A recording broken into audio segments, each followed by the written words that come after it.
What's going on, everyone? It's time for another family comedy review, and today we're going to go back to 2002 to talk about a family adventure comedy that was pretty big when I was younger, and yeah, it was actually the first DVD I ever got, and I still have it, and so yeah, but I thought it'd be a cool one to review. So today we're going to be talking about the lost family comedy film Big Fat Liar.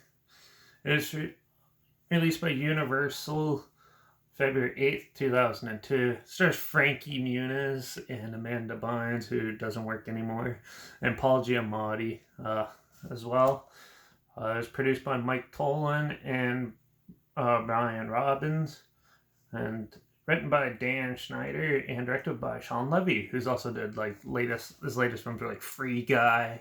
He's also did The Night at the Museum, Night at the Museum, Secret of the Tomb, Night at the Museum, Battle of Smithsonian, Real Steel, The Adam Project, which is on Netflix now, apparently did that. So, yeah. But today we're going to be talking about Big Fat Liar. So, oh yeah, and it had a box office earnings of over $53 million. So it was a pretty decent success when it came out. There's a sequel, but I've never seen it. But yeah, Big Fat Liar.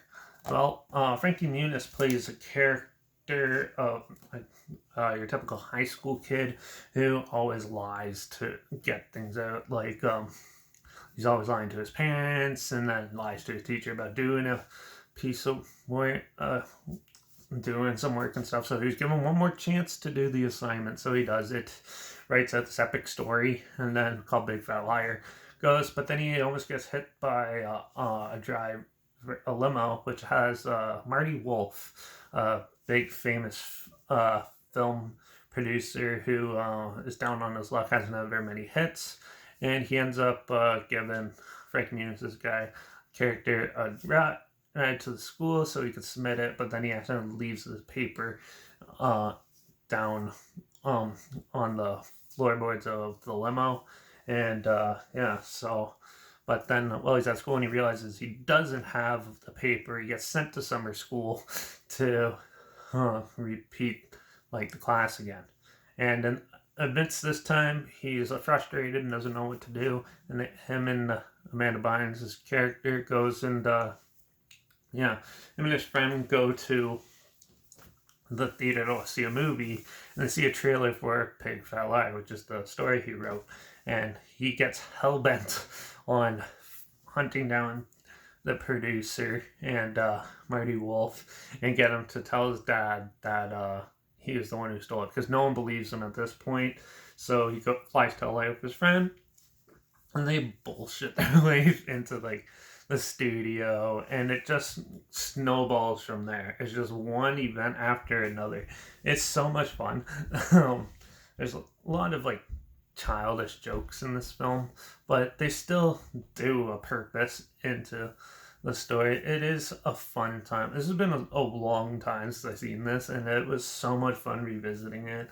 It still holds up. It's still entertaining. It's still, I love the way some of the characters are written in it and how well the actors portray them. Paul Giamatti, this is probably one of his best, like, more comedic roles, like his non-serious acting roles. He does a phenomenal job as an evil film producer, and just the aggressiveness and the tone in his voice when he gets mad and stuff like that is very well done and very comedic and very yeah, I actually just really enjoyed that. And then yeah, everyone in the film is pretty good, and there's a lot of like names from, there's a lot of people that you'll see in like Breaking Bad now and stuff that were in this, and like the dawn of the early 2000s. A lot of stars and a lot of fun cameo appearances are in it.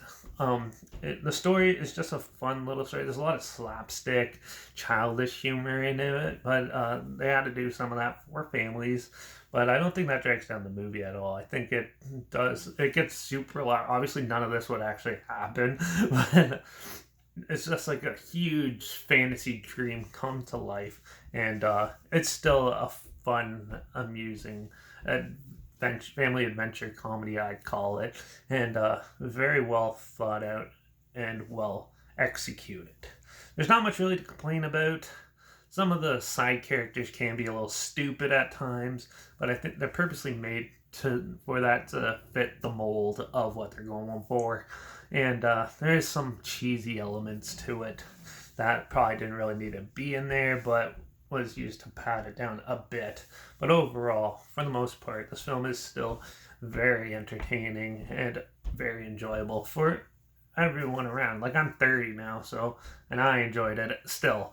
And I watched this when I was like, what was it, 20 years ago? I was like 10 when this came out.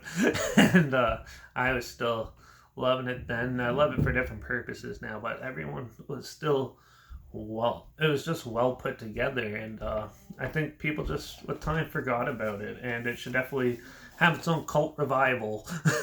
Because one, you don't really see Frankie Muniz, and you definitely don't see Amanda Bynes anymore.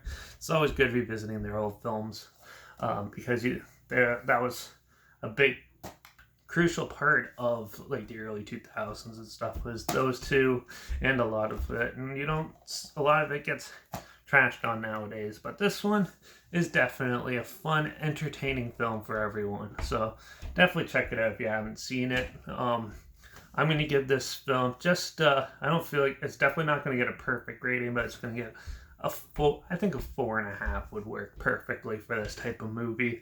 It is one of the more fun things. Now, this also might just be the nostalgia creeping in with me, how over happy I am after watching this, but it is still quite the fun film and fun film to relive. So definitely check it out or watch it again. Yeah, so yeah, there's a trailer link down below like always. If it sounds like something you're interested in, if you want to relive it, that's linked down below. Also linked down below is my Instagram, so I post clips of films I'm going to review in the future on my story. There's the film title and hashtag and subgenre film and hashtag, so you're aware of it. And my Letterbox is down below at Derek P Reviews. That's where I post my first star rating after watching the films. Follow me on one of those two channels, one of those two platforms. Stay in the loop with this channel. Like this video, share it so more people are aware of it. Comment your opinions of the film down below if you have any. And if you have any films or film franchises that you want to hear my opinions on in the future, comment those down below too. I'll try my hardest to get to them as soon as I can, and if I can find them.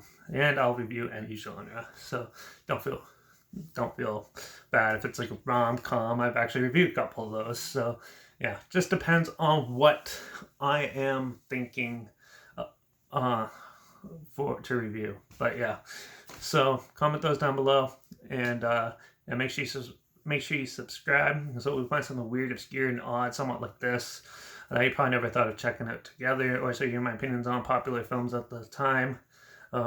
Or classic films as well. My opinions on classic films and other things like shows and stuff as well. So make sure you subscribe. Don't forget to ring that bell, because we're going to continue on this family adventure stuff with another family adventure one, a sequel, which I haven't talked about any of these three films but they're close to my heart too. So we're going to dive into the one I haven't actually watched yet, and that is The Neverending Story Part 3, Escape from Fantasia. I hear it's terrible, but I'll be the judge of that. So, till the next one, make sure you ring that bell so you can hear my opinions on that. And, yeah, till the next one, watch for all those crazy blue movie executives stealing everyone's ideas. And I guess I'll see you all in the next review. So, until then, cheers.